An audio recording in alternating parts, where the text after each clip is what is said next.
Mortal Engines was not directed by Peter Jackson, unlike all of the advertising would have you believe.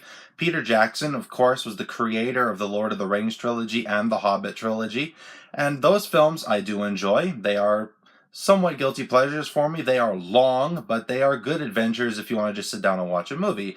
I was watching the trailers for this film again the other day after seeing this movie, and I realized just how much they were pushing Peter Jackson's name. It's like from the filmmakers of The Lord of the Rings, and you are led to believe that Peter Jackson is the director. He isn't. He helped write it, from what I understand, but this isn't his film.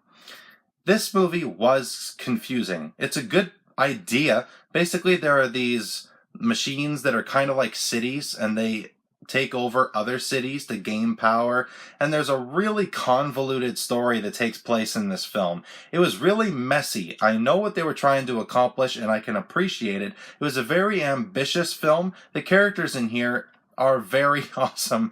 They're epic. That's what I can say about this film. It's epic. If you like an action set piece like a Mad Max Fury Road, or you like the adventure of films that are just so massive, like your Lord of the Rings and Ender's Game, films that feel like a universe can be endless, I could see them making sequels to this, expanded universe films, even some books.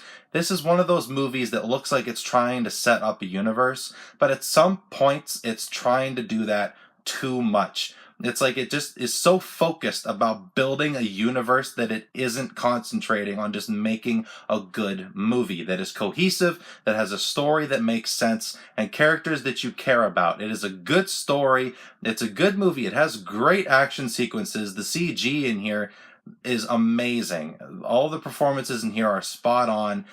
It was a well-directed film. Peter Jackson, for what he did on this film, helping write it, it looks like he did very well, and this is a good follow-up for him to do after his success of The Lord of the Rings and The Hobbit.